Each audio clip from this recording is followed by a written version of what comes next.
don't fall, that's when you know you're gonna go dry.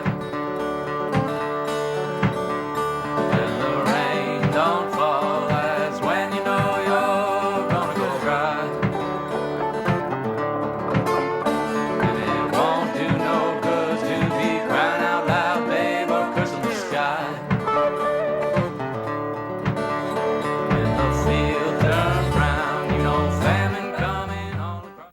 Welcome to Thinking Green. I'm Rana, and this is not going to be airing live tonight. We're taping this show on Tuesday afternoon because tonight there is a mayoral debate at the Senior Center from 6:30 to 8-ish that's sponsored by the Neighborhood Alliance. And we hope you're there, but if you're not, we hope you're watching this show because Election Day is next Tuesday, November 5th, and we really hope that you make every attempt to get to know the candidates for mayor as well as council and board of ed to vote in the most informed manner possible. So with that in mind, my guest tonight is Frida Berrigan.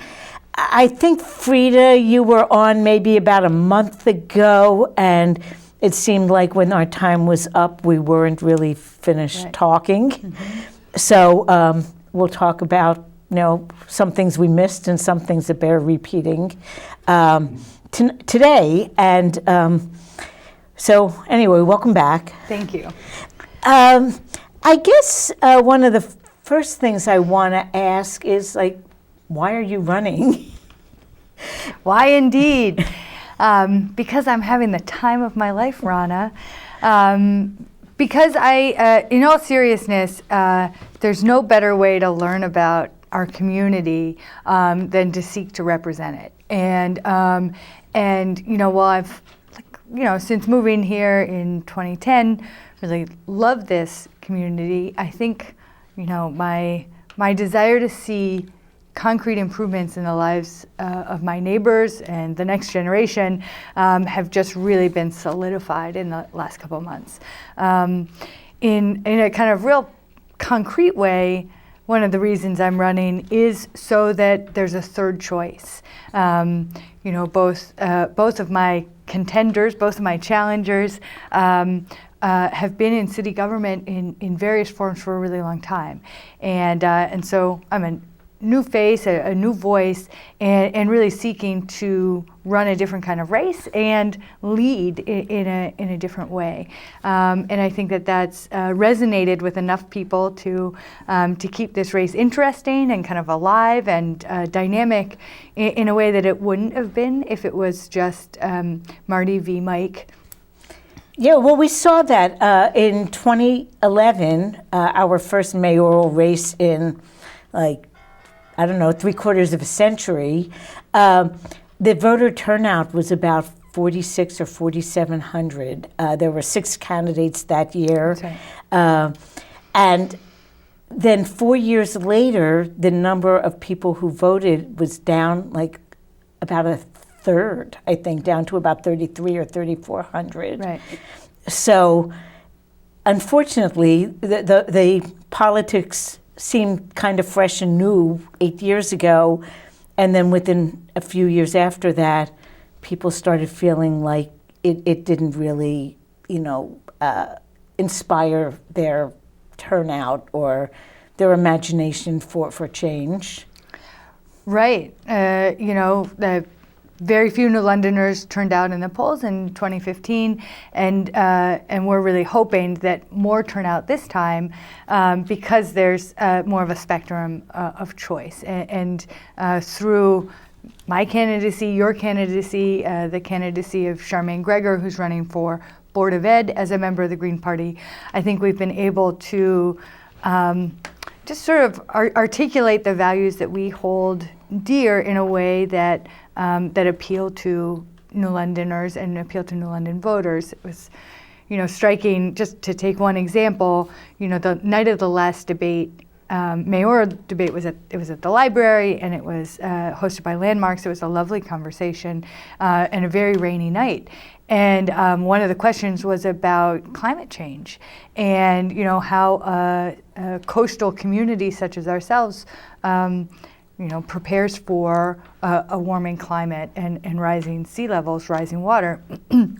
And you step out into the night in New London, and the water has indeed risen, and yet both of the other candidates, seem to articulate sort of we're working on it, we're doing the best we can.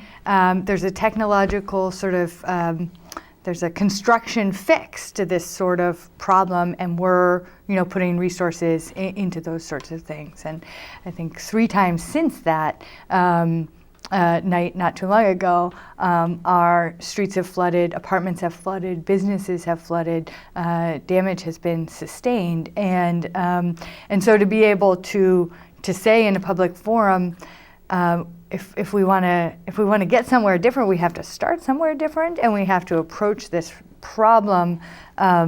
We have to approach it differently, and to bring new ideas and new perspectives into a conversation that in some ways is sort of stayed in many ways. If it's just a conversation between a Republican who's been in service for a long time and a Democrat who's been in service for a long time. The Green Party, we just bring something really different to the table. And it's been exciting to try and recast green values of peace, democracy, social justice, ecology, recast them in such a way that they're really appealing and resonant to New Londoners who aren't all tree-hugging, eco-pacifists, and to say, these can be New London values, right? Like New London's interests in being economically stable and vibrant,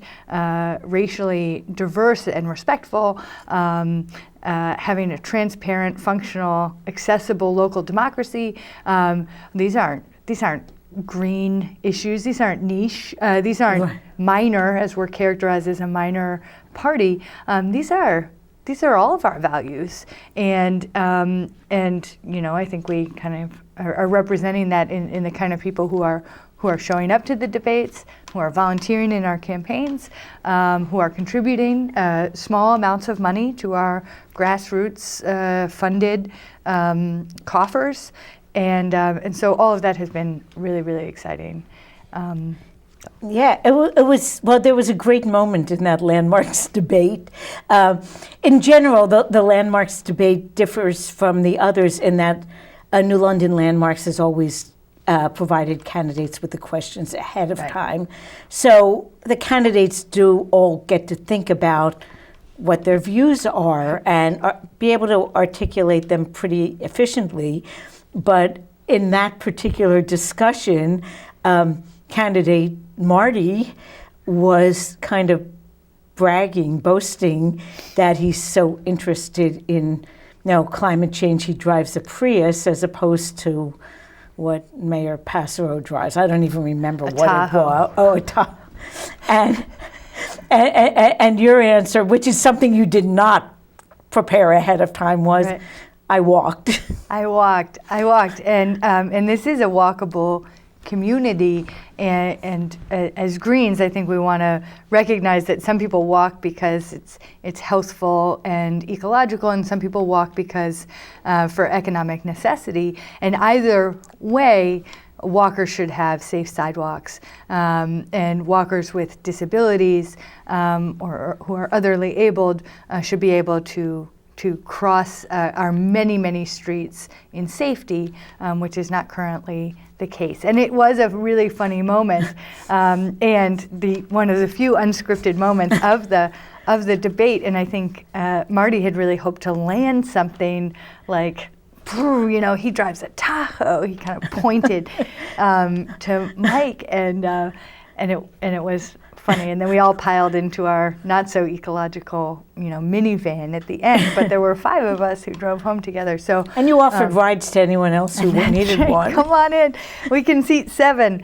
And so, I mean, I think humor is a part of all of this, right? Like there is this desire, or there's this kind of compunction to think, well, seriousness is professional, and then really, as mayor, the person who's mayor is really trying to connect and invite and catalyze conversation and receive input and do that in a way that is right. We all live here together, and please tell me your concerns and let me explain to you how we can work together to address those concerns. And I think that that's not how most people experience their local government. Right. And as mayor, I would really, spend pretty much all of my time relating to the 27,000 of us who call this community home in ways to seek to kind of bring out the best in all of us and increase our kind of communal investment and sense of connectedness. And that's a very different kind of tack on things than, well, I have an MBA from this school and I have business experience and kind of blah, blah, blah. But I think that, you can hire for particular sets of expertise within a city. And here in this city, we offer to pay people quite well for that expertise, and then really kind of be out in front of all of that, making sure that those people talk to one another, that they work together and collaborate, that people don't have to department hop to get the answers to their question, and that as public servants, we're all deeply accountable to the people we serve and are paid to serve. So I think bringing kind of an ethos of responsibility and accountability, not just to the highest taxpayers or the kind of squeakiest wheels, but to community members across the board, seems like a really important way of developing kind of a reciprocal relationship with the voters, and really asking for more buy-in, right? Asking for more, kind of connection from the people who live here. Well, you mentioned humor, and my background was early childhood education, and one thing that always really, I don't even know where I heard this quote, but that we need to be like more serious and less solemn. And I think people often equate being solemnity with taking things seriously, but I mean, anyone who's a parent knows that is not the case. That the parents who are most engaged with their kids are often the ones who just have a blast with them, and not the ones who are always seeking solemnity. And I won't say our city is just like a big family, but it has some things in common with a big family that sometimes you just have to like celebrate together and do things that make everyone feel good together. So it's a different kind of mayoral position that you're looking at, but when I kind of remember when this change came through on the charter, and the mayor's salary was set relatively low, relative at least to the department heads that have specialized knowledge in their areas. And the reasoning that was given was that the mayor didn't have the specialized knowledge, didn't need to have the specialized knowledge. The mayor was the one to form an overall vision and then help all the parts come together right. And in our society, for better or worse, it's the people with very specialized knowledge that end up getting paid highest. I don't think I don't know if we want to tackle anything on government on that level tonight, but Right. But the mayor was meant to be a more facilitating kind of position rather than someone you were paying because they had, 8 years of schooling in how to manage a public works department. Right, right. And we're a small enough community where that really makes sense, right? And so, when you looked at the mayor's salaries compared to other cities in Connecticut, and this was one of the measures that the city council used when they tried to rationalize this big increase in mayoral salary from this from the current mayor, Mayor Passero, to whoever wins. I think the city council, which is largely was Democrats, really anticipated that he was a shoo-in the next time around. The rationale was, well, look at the other cities in Connecticut. We're way down at the bottom of the list, we're way down at the bottom of the list with other smaller, poorer communities or small communities that are maybe not quite as poor as New London is. This increase from about $86,000 to $110,000 puts us more on level with much larger communities. And while it kind of brings Mayor Passero's salary or whoever wins the next election salary up kind of comparable to most department heads,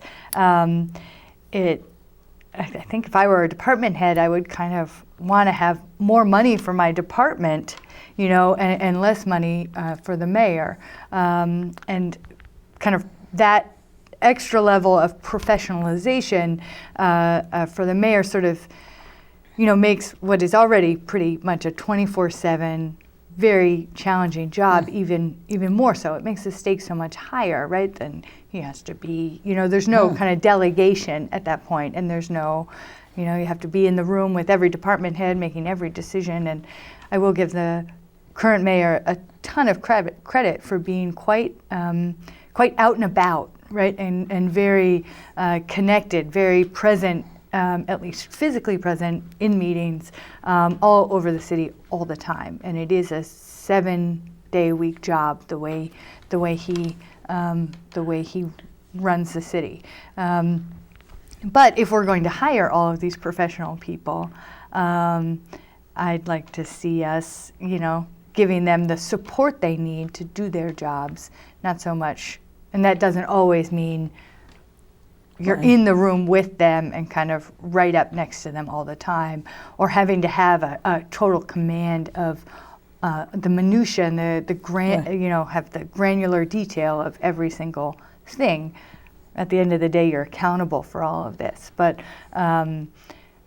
it's just sort of interesting the way it all works. As we think about how to raise revenue for the city, right? This is one of the big questions. I keep thinking that if we followed the charter and if everybody within, who is a department head within the city actually lived in New London and was a homeowner and a taxpayer in New London with all these kind of high salaries that the different department heads make, well, I think that would kind of increase our median income in a perceptible way, even if, 8 or 10 people move to the city of New London, but we're drawing $125,000, $130,000 salaries from us, from the city taxpayers. And once you have employees in the city who live here, who are, have disposable income, that is a way to support our local businesses, which is huge. I live near the hospital, and there's a neighborhood business zone there, and the function of a neighborhood business zone was supposed to be within, a 15-minute walk of the neighborhood business zone. Residents of that neighborhood could meet all their frequent and recurring needs. Mm-hmm. So, you'd think there would be a small drugstore, a grocery store, maybe some restaurants, a gas station, a hairdresser, or maybe some doctor's offices. And we have some of those, but not a lot. There was a pharmacy in the neighborhood back when we moved there, 25 years ago, and it closed. And then there was another pharmacy that opened 5 or 6 years ago, and it closed a year ago. So we almost don't have enough density even in our neighborhoods to support those businesses that are there. So we need to get more residents who have enough money to spend. That's right. That's right. And obviously, I'm being slightly facetious about all of our problems being solved just by bringing department heads into the city. But then they shop at local businesses. They're accountable and connected to the neighborhood that they live in. Their kids are going to our public schools, and they're invested in our school system. And the kind of ripple effect of that accountability and connection and relationship building is, it just kind of compounds value at every turnover, and it kind of moves New London from being a place that's serviced to being a place that is connected. And I think that kind of moving from that sort of passivity that I think where the population is sort of treated like clients, maybe. Treated like clients kind of moves that off because we're not clients, and we don't, we're not to be rescued or served or kind of acted upon. We need to be actors in our own narrative, and so I think that switchover is important. And there's in a large part the mayoral kind of period has been one of the big questions, right, and one of the big kind of points of contention between the three candidates, right, with Passero saying, well, I have to get my talent, right, and I'll get it where I need to get it, and we'll pay for it, and Marty saying, well, either we need to hold to the charter or reopen it, right, and I think it is sort of a Republican plank to reopen the charter, right, and kind of, kick the dust off of it, or kind of reopen all of these big conversations. And the Green Party says something really different. It says, well, one, I think we can really probably find smart, talented, committed people right here in New London,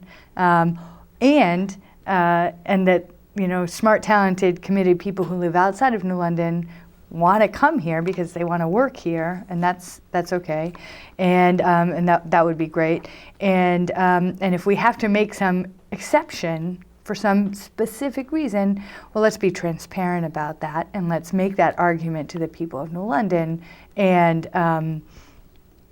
take it from there. And I think that that's just one example of the differences between our three parties, but I think it's indicative of larger differences in our values around transparency and conversation and problem solving and reconciling big differences, and kind of having everything support making New London a better place to live and work better for the people who live here. Well, and I've heard you speak before that it isn't just a matter of department heads living here, that how many of our city employees live here in general, how many of our professional firefighting department live here, how many of our police officers live here, how many of our public works department employees live here, how many teachers and administrators in our schools live here, and then you have the second half of that, how many of them live here and are reflective of the whole community, right, and how many live here and live south of Willits and look like you and me and our spouses. So it goes beyond just department heads. It most certainly does. And I think, finding, it wouldn't be hard to find out those numbers, and yet they're not readily available, right? It's not part of the reporting that the fire department or the police department or the school system does to say, X percentage of our, professional staff, our New London residents, or anything like that. And while we, and under a Frida administration, that would be easily available information, and I think those would be a starting point, right? And we know, we know from listening to our young people, as you and I did at the Martin Luther King Jr. dinner just a week or 10 days ago, how important it is to have the adults and the kind of responsible people in a young person's life, particularly a person of color's life, but actually all of our lives, to see a diversity of leadership and adults in authority, right? To have African American teachers, to have Latino teachers, to have police officers who speak your language, right? To have a diversity within the fire department all sends a signal to a young person of any race that kids can grow up to be any number of things, right? We're not pigeonholed. We're not kind of tracked into particular lines of work because of the color of our skin or the language that's spoken in our home. And I was particularly moved by the young woman who talked about identifying, racism with segregation, right? And kind of a new segregation that many of us experience where, like the schools we go to are full of people who look like us, our places of worship are largely segregated, not by law anymore, but by, some kind of convenience or discomfort or the way our neighborhoods end up looking, right? And all of those different things. So I would be interested in knowing how many firefighters live in New London, how many are not white, how many police officers live in New London, how many are people of color, how many teachers live in New London, right? And on, right? And I think that beginning to shift that, right? Not just from the school board or the city side, but kind of when we hear young people asking for this, we hear advocates for our school system asking for this, that we want teachers who reflect our community. And I think the schools have at least taken steps in the last little while to make changes to the curriculum and to really hire a diversity of teachers. And I think that's a good step, but we have to keep walking. We can't just take one or two steps. We have to kind of walk in the direction of inclusion and equity.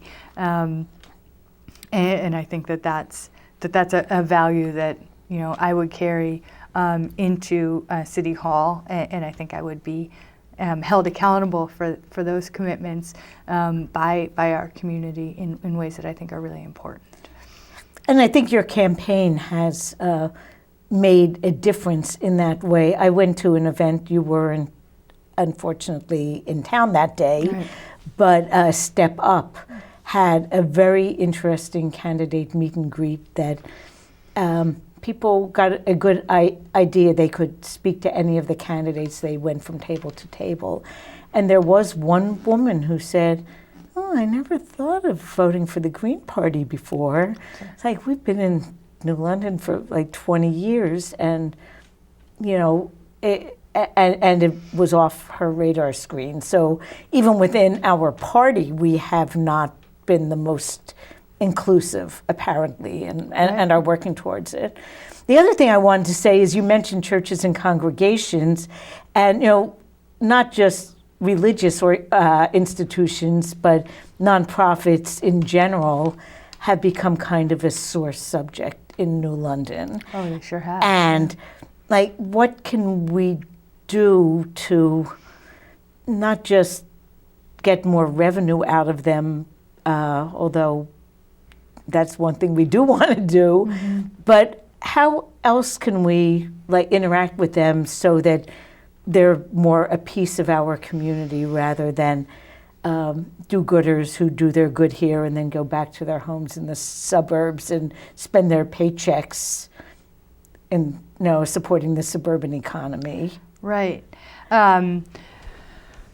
Right, you can kind of see the parking lots around. My office is in the basement of St. James. You can see the parking lots around me fill up in the morning as people drive to the Community Foundation, as they drive to TVCCA, as they drive to some of the other not larger nonprofits that are right downtown. And it's occurred to me that this is one more way that New London ends up feeling very passive and served, and how we sort of are blamed for regional kind of problems and issues, there's all those people, in New London because of the Homeless Hospitality Center or because of the Alliance for Living or other agencies that serve, people in need. And I think we have to acknowledge that there's an industry, attached to serving those needs, a nonprofit industrial complex, which is quite significant in our community. And there's a couple different ways to go about, kind of shifting things. And one way would be to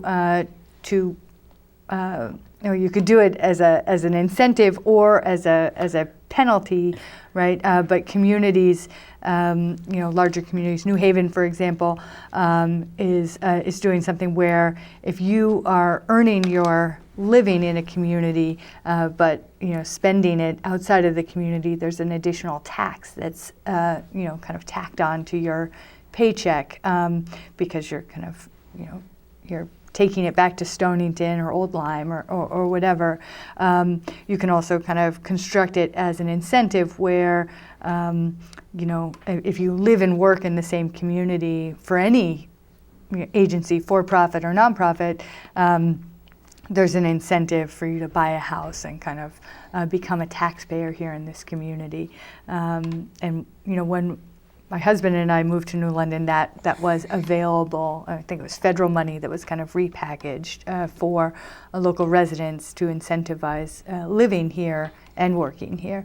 And that money has since dried up, but I think we could figure out a way to bring it back and encourage people who earn their living at the Community Foundation, TVCCA, Lawrence and Memorial, Yale New Haven, which is also a nonprofit, to say nothing of the colleges that are here as well, and to kind of have them see New London not just as a place to work and extract from, but a place to live and contribute to. I was talking to a friend who works at Connecticut College, and when she and her family moved to this area so that she could be a professor there, the Human Resources Department didn't even suggest New London as a place to live. Oh, you'll want to live in East Lyme, is what they were told. And so as mayor, I'd be up there, more or less insisting, with, of course. I know Pfizer employees, when Pfizer opened on this side of the river, were also directed away from living in New London. Right. And so to really say, this is a good place to live, our schools are good, and your presence will make it, or could, make it better, and, putting your children in our schools, improves our schools as well. And so I think there's ways to kind of cast it in different ways, and there's instruments that can help us as a municipality do that. I think there's also a way of talking to nonprofits about the resources that they have, and encouraging perhaps not consolidation, but more cooperation, right? There might be half a dozen nonprofits that do honestly more or less the same thing, and ways that they could share space, share staff, share resources, not duplicate services. I think there's maybe a dozen food pantries throughout New London, and I'm sure that's necessary for some of our most food insecure community members, to be getting food from all of these different places every day. Of course, as somebody interested in food justice, I'm of course I want to meet people's immediate needs, but I also want to kind of think systemically about how they can kind of move to a point where they're meeting their own needs. My whether by earning a better living. Of course, a living wage in the state of Connecticut is $19 an hour, and so our fight for 15 is again a step in the right direction. But many paraprofessionals in our schools, some of the hardest working people who draw a salary with City of New London on the paycheck, are making $10, $11 an hour, and those tend to be women, those tend to be parents of children who are also taking care of their own parents. So they're really kind of caretaking both as a profession, but also as an avocation as well, and moving to a point where we, really honor that work, so that, people who draw a paycheck that says City of New London aren't turning around and having to utilize the food pantries and services that are there to help the most needy in our community. So I think we need to kind of think about all of these things all together. So I'd be interested in appointing sort of a nonprofit liaison, or somebody who is really working with nonprofits. And this kind of leads me. All roads lead to a community center, Rana. And when you think about all of the different, so there's all the organizations that provide. Respond to food insecurity, then there's a ton of organizations that seek to provide childcare, particularly childcare for lower income families. And our friend Rihanna Dice, who is running for city council and runs the Drop-In Learning Center, she's just in the time that I've been here, she's been in 4 or 5 different locations, right? And trying to kind of fit herself currently, and very generously partnering with St. James, but it's not a building that is suited to be a childcare facility. It's a very busy building with a lot of other things going on in it, AA meetings and NA meetings and office and quilting bees and funerals and weddings and all this stuff happening in one building.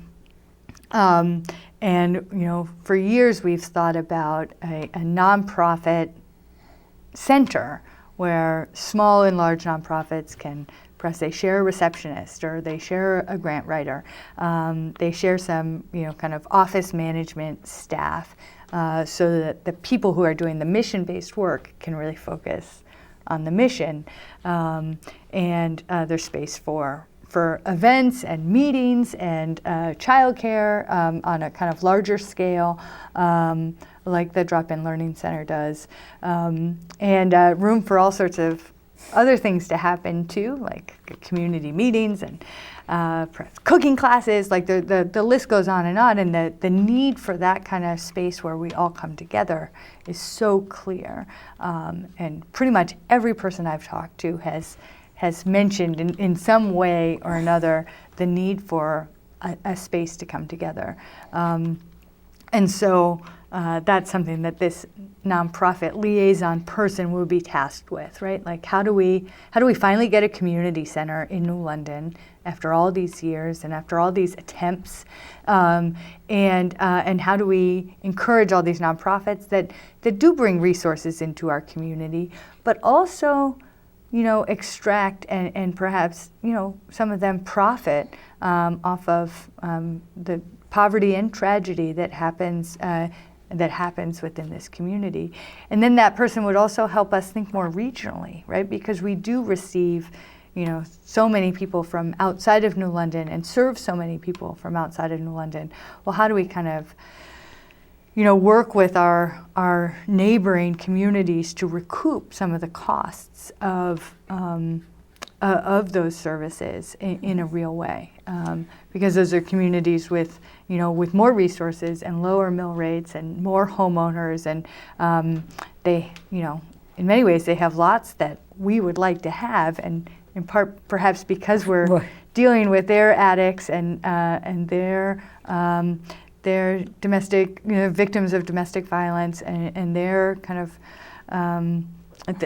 we're dealing with all of their issues. We're not able to kind of, Yeah, there is get a ourselves problem together that in the way that we need that to. some of the surrounding communities get to externalize these problems, and we're taking them in.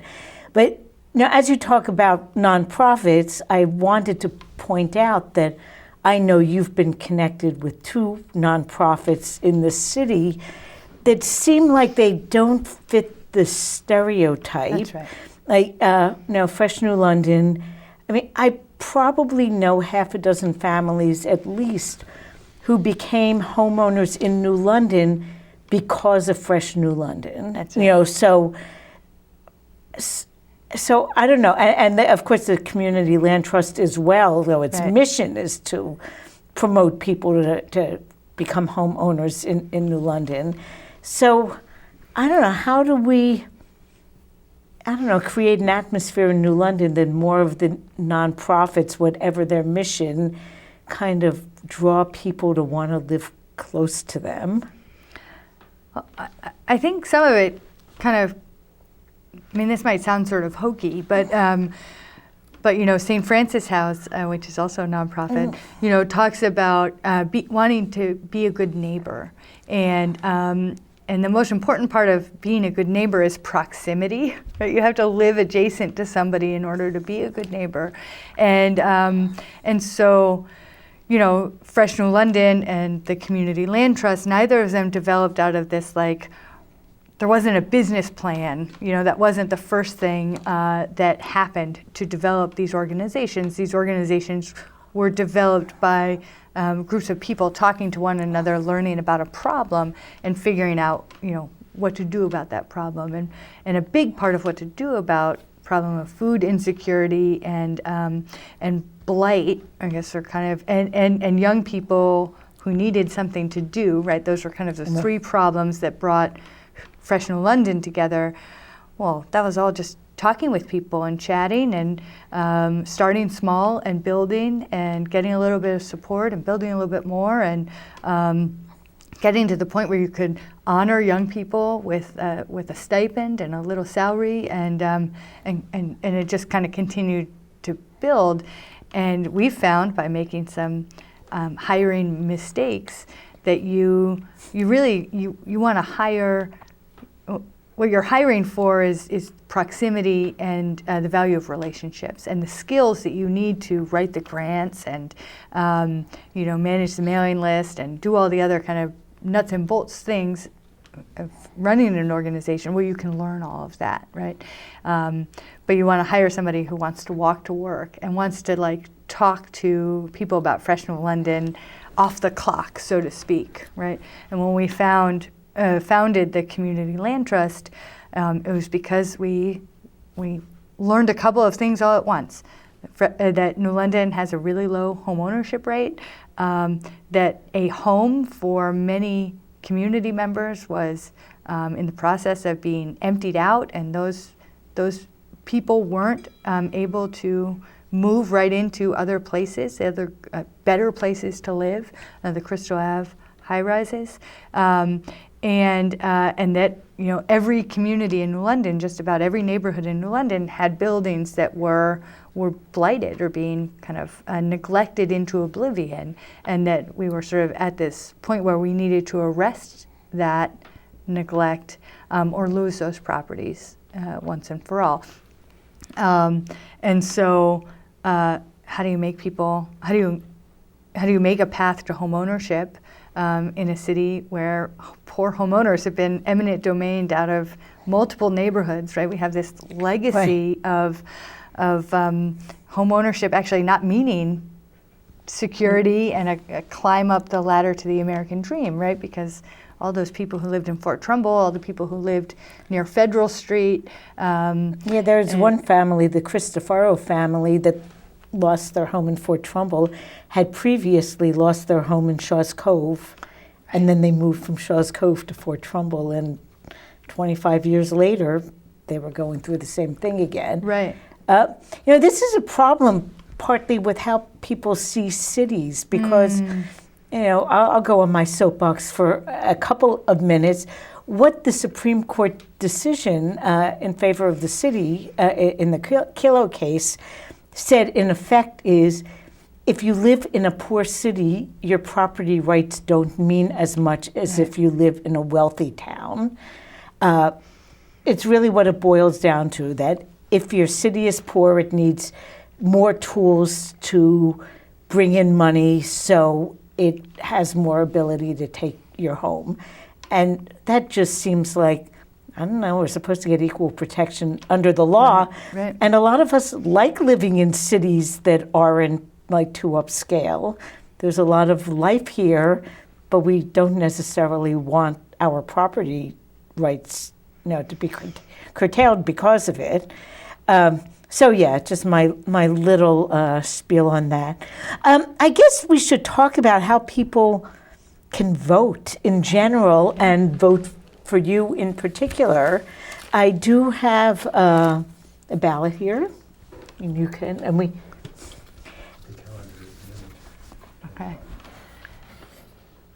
So this is the ballot for the City of New London, and as Rana knows, and as I think we've talked about on the show before, because of a snafu at the state level and our loss of a court case that we filed, I am running as a write-in. So if you want to vote for Frida, you just have to write in Frida, Frida, on line 1E, and fill in the little bubble. And we've done it here for you in blue. And so, you find the Green Party here, and you can vote for Rana on line 2D, and Charmaine Gregor for Board of Ed on line 9D. But then you have to come. Poor Frida is not on 1D right next to me. And I'm not right next to Rana in my rightful place. But here I am, and it's just as easy to do that as it is to fill in a bubble. And we'll leave the rest up to your individual conscience. But we do have a number of interesting and dynamic new voices, new faces within the other parties for folks to vote for on November 5th. And I guess the one final thing I'll say about all of that is that we it's a secret ballot, and we most certainly don't have to vote any line all the way. In fact, our votes count more if we are a little if we kind of like play the lines a little bit, and our maybe our voting goes like that or like that, so that we can really make the most of our votes. So really encourage people to go to the polls on the 5th. People can. Today is the last day, right, to register to vote? Today is the last day to register to vote. I think the registrar's office is open, I don't remember, till fairly late. Yep. To I think maybe it's even until 8 o'clock I tonight. think 8 o'clock. If people either turn 18 over the next week or just move to New London in this week, I believe they have a few more days. And we also have Election Day registration. So if November 5th comes along and you find that, oh no, I forgot to register, you can go to City Hall and register to vote and vote all in one. I One-stop recommend if you do that, don't go there at 5 till 8 at night, because there's no rule on they're having to give you the right to vote if 8 o'clock rolls around and you're in line and not inside the office. Oh, interesting. Okay. So that is, but today would be, it'd be better not to wait till the last That's minute. right.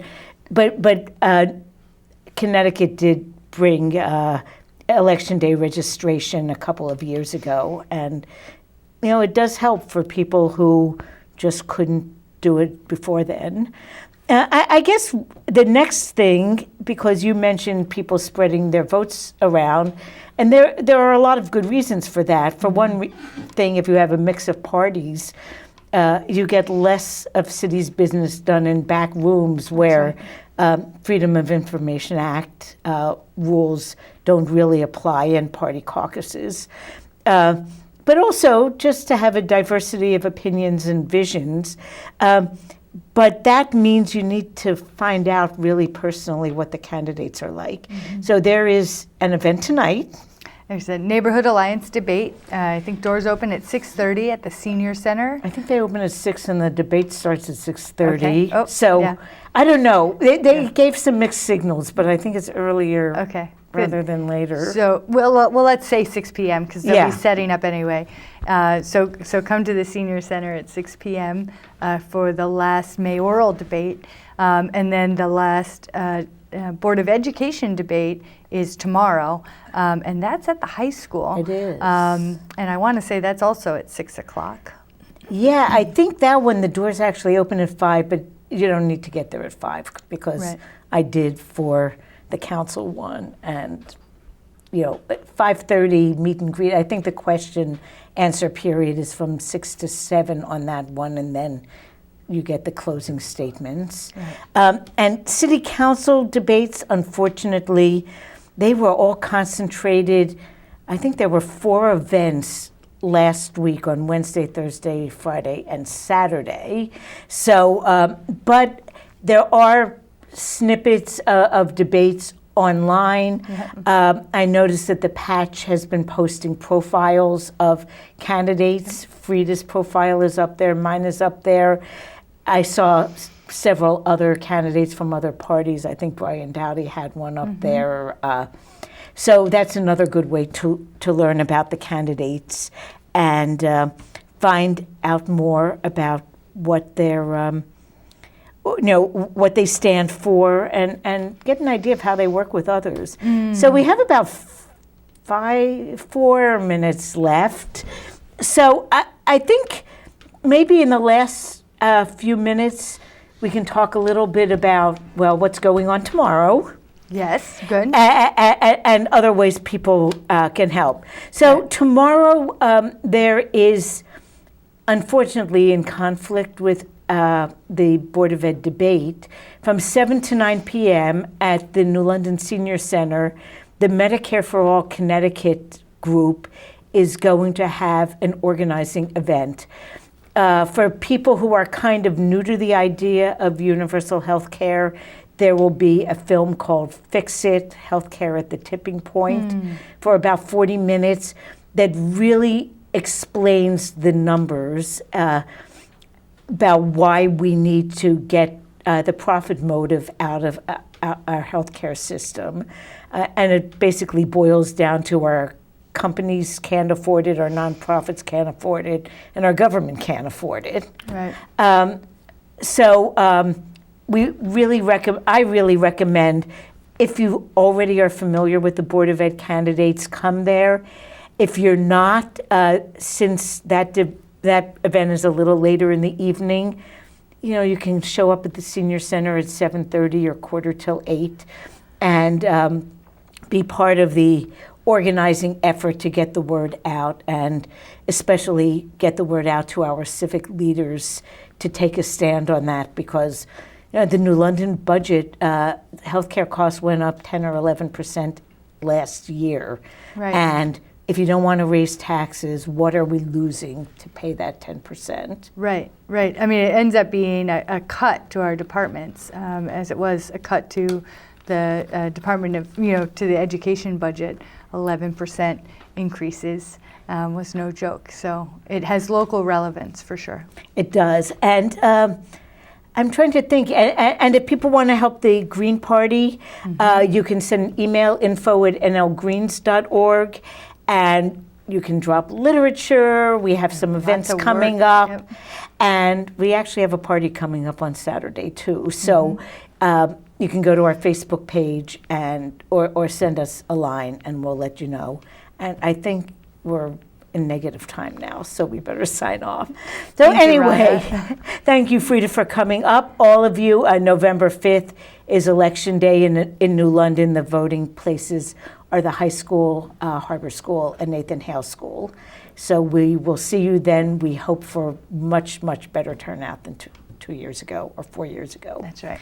So good luck tonight, Frida, and Thank we'll you. see you all next week.